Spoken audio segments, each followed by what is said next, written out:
ហើយបន្តទៅទៀតគេសួរថាហេតុអីបានជាអាមេរិកស្ទាក់ស្ទើរនៅក្នុងការដែលដូចថាបញ្ចប់សង្គ្រាមនៅអ៊ីរ៉ង់ហ្នឹងឬក៏អត់បានរៀបចំផែនការរយៈពេលវែងជាយុទ្ធសាស្ត្រអីទេហេតុអីបានពំតណោតជន់កែងខ្លួនឯងច្រើនរឿងអីចឹងគេចោទលោកត្រាំរឿងដែលកើតឡើងហ្នឹងគឺយើងឃើញថាបើតាមសារព័ត៌មានអន្តរជាតិយើងមាន AP យើងមានសារព័ត៌មាន AFP មានអ្នករាយការណ៍ព័ត៌មានហ្នឹងគឺគេមានប្រភពសម្ងាត់ពីផ្ទៃក្នុង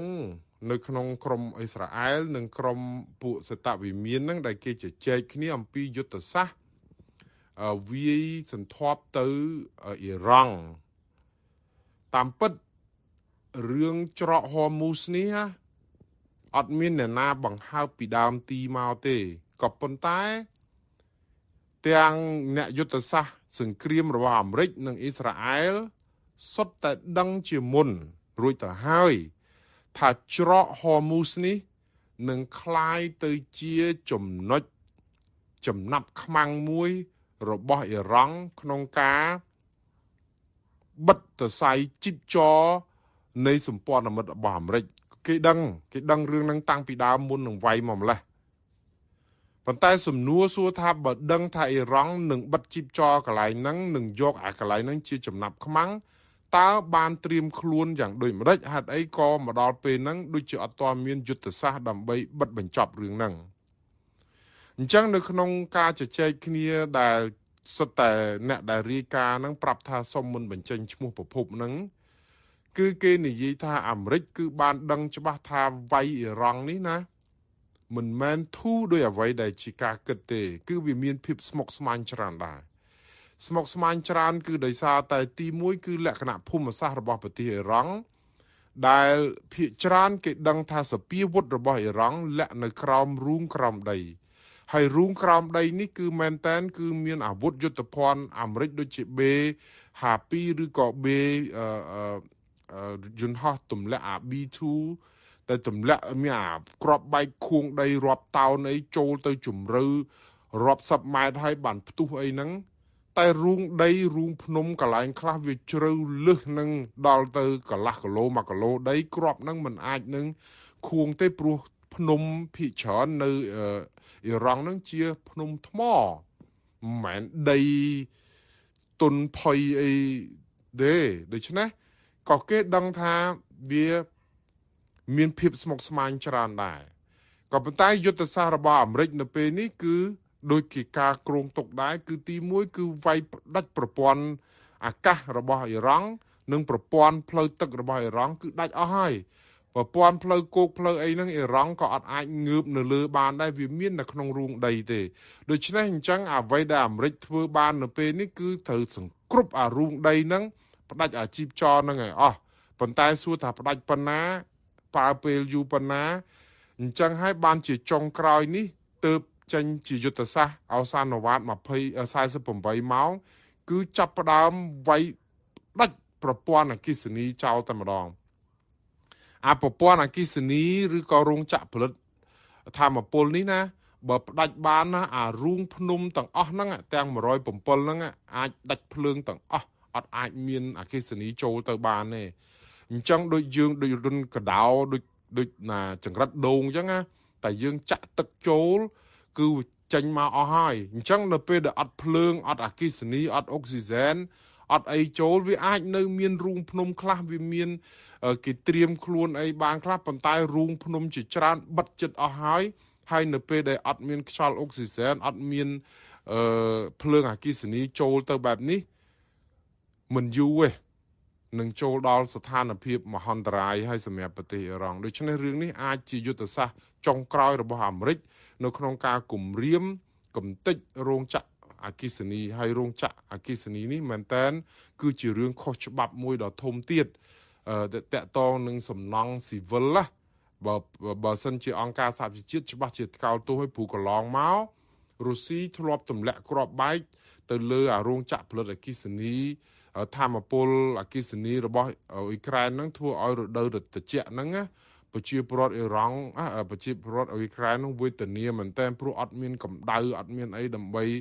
ការពារនៅរដូវត្រជាក់អីចឹងណាគឺជាអំពើអមនុស្សធម៌ណាប៉ុន្តែអាមេរិកប្រហែលជាមិនអនុញ្ញាតឲ្យអ៊ីរ៉ង់នៅតែយកច្រកហ័រមូសធ្វើជាព្យុះភ្លៀងជាចំណាប់ខ្មាំងបានទៀតទេព្រោះរឿងនេះគឺតាក់ទងនឹងរឿងប្រេងកាតប្រេងឥន្ធនៈព្រោះច្រកហ័រមូសនេះគឺវាប៉ះពាល់ដូច domino effect គឺផលប៉ះពាល់ដូចបន្ទះ domino អញ្ចឹងតើច្រកហ័រមូសបិទគឺវាដួលគ្រប់កន្លែងសាំងឡើងថ្លៃប្រជាពលរដ្ឋក៏មានបញ្ហាសេដ្ឋកិច្ចក៏គាំងអីឡាក់នឹងឡាក់អញ្ចឹងត្រូវតែបើកច្រកនេះឲ្យចេញព្រោះអាមេរិកដែលគេចាត់ទុកថាគាត់ដូចជាឃ្លីងឃ្លោងពំតណោតហ្នឹងយើងឃើញហើយសុកស្រាប់អនុញ្ញាតឲ្យរុស្ស៊ីបញ្ចេញប្រេងមកអត់ដាក់ទណ្ឌកម្មទេធ្លាប់ដាក់ទណ្ឌកម្មរុស្ស៊ីរឿងអ៊ុយក្រែនហ្នឹងរឿងហាមប្រទេសឥណ្ឌាឬក៏ប្រទេសដទៃទៀតកុំឲ្យទិញប្រេងពីរុស្ស៊ីដើម្បីឲ្យរុស្ស៊ីដាច់ដង្ហើមកុំឲ្យមានលុយផលិតអាវុធទម្លាក់គ្រាប់លើអ៊ុយក្រែនទៀតអាហ្នឹងគឺជាអ្វីដែលអាមេរិកធ្លាប់ធ្វើដល់ពេលគេបិទច្រកហ័រមូសអស់ប្រេងឡើងថ្លៃ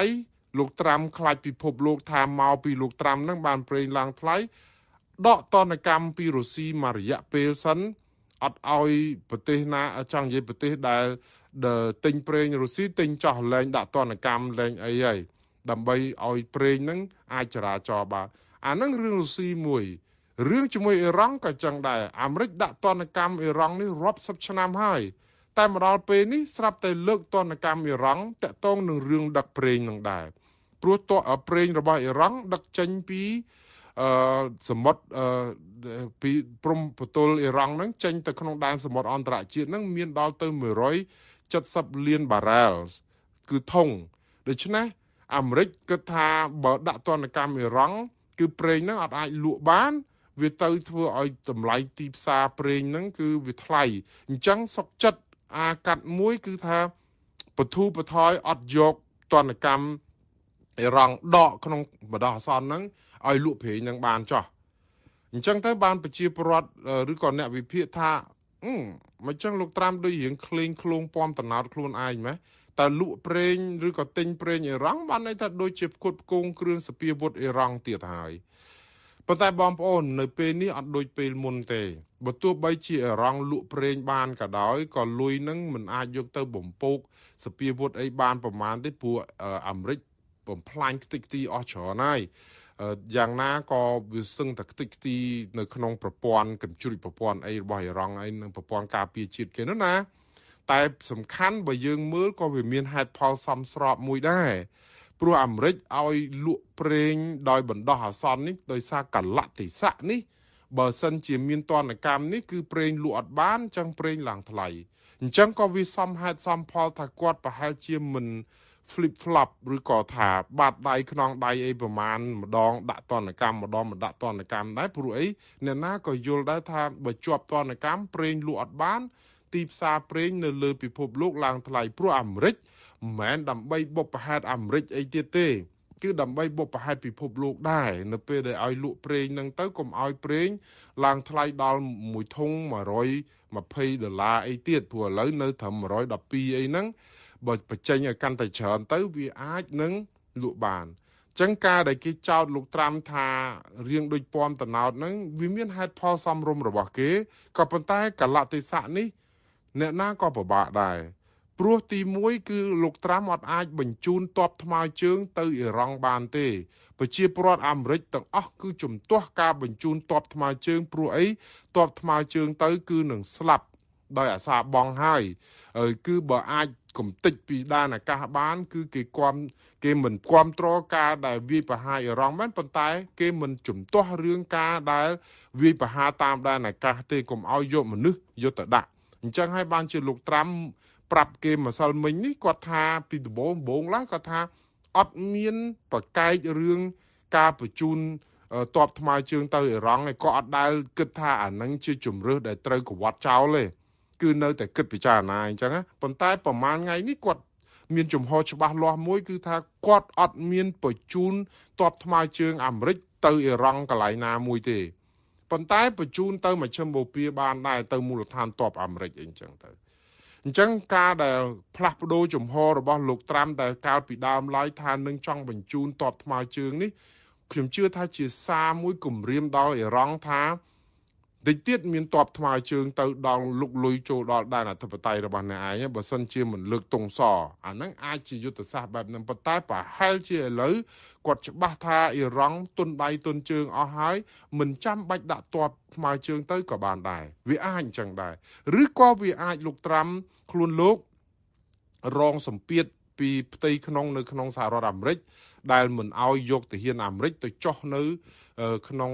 មូលដ្ឋានឬក៏ដែនអធិបតេយ្យរបស់អ៊ីរ៉ង់នឹងខ្លាចស្លាប់ទាហានអាមេរិកហើយអញ្ចឹងបើសិនជានេះវាយពីដែនអាកាសអញ្ចឹងទៅឲ្យអាមេរិកចោះចាញ់លើកទង់សទៅកុំឲ្យស្លាប់ទាហានអាមេរិកអីព្រោះមកដល់ម៉ោងនេះទាហានអាមេរិកស្លាប់13នាក់ហើយប៉ុន្តែទាហានអាមេរិកស្លាប់13នាក់ហ្នឹងគឺមនុស្សដែលស្លាប់ទាំងអស់នៅក្នុងសង្គ្រាមនេះឡើងដល់1400នាក់ជាងហើយច្រើនជាង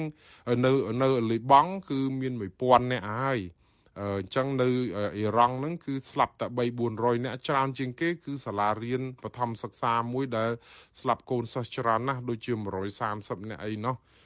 វាច្រើនមែនតើនេះគឺជាការកម្មចិត្តមួយដែរនៅក្នុងសង្គ្រាមប៉ុន្តែបើយើងមើលទំហំនៃការវាយប្រហារគឺអ៊ីរ៉ង់បានត្រៀមខ្លួនរួចទៅហើយលាក់ខ្លួននៅក្រោមដីអញ្ចឹងហើយបានជាប្រជាពលរដ្ឋអ៊ីរ៉ង់ឬក៏ទាហានអ៊ីរ៉ង់ហ្នឹងមិនស្លាប់ច្រើនដូចតែចេញមកប្រយុទ្ធគ្នាប្រាវលើគោកឯព្រោះចូលក្រោមរូងអស់ហើយបាទអញ្ចឹងហើយអារូងហ្នឹងហើយដែលចុងក្រោយអាមេរិកចង់ទៅបិទអារូងហ្នឹងឲ្យចិត្តផ្ដាច់ភ្លើងផ្ដាច់ទឹកអីទៅវាអាចនឹងតែអ៊ីរ៉ង់គេថាគេនឹងផ្ដាច់ទឹកផ្ដាច់ភ្លើងនៅក្នុងក្រមសម្ព័ន្ធមិត្តគឺគេប្លង់ដាក់ទៀតប៉ុន្តែប្លង់ដាក់អីបើអ៊ីរ៉ង់ប្លង់ដាក់បានហើយគំតិចហេដ្ឋារចនាសម្ព័ន្ធនឹងបានអ៊ីរ៉ង់ធ្វើហើយប្រឹងតែប្រឹងវាមិនរួចព្រោះសម្ព័ន្ធមិត្តគេមានប្រព័ន្ធការពារកញ្ជ្រួចអ៊ីរ៉ង់ដែរអញ្ចឹងអ៊ីរ៉ង់បាញ់កាន់តែច្រើនអ៊ីរ៉ង់ចាប់ផ្ដើមបើកទីតាំងដែលអ៊ីរ៉ង់លាក់ទុកអាវុធនឹងកាន់តែច្រើនអាមេរិកកាន់តែទម្លាក់គ្រាប់កាន់តែសន្ធាប់រូងភ្នំនឹងកាន់តែជិតដូច្នេះអ៊ីរ៉ង់អស់មានឱកាសឲ្យបងប្អូនមកដល់ម៉ោងនេះគឺវាពិបាកដែរយើងគិតថាជាការតស៊ូរបស់គាត់ដែរប៉ុន្តែខ្ញុំជឿថានៅទីបញ្ចប់គឺទៅឡើងរួច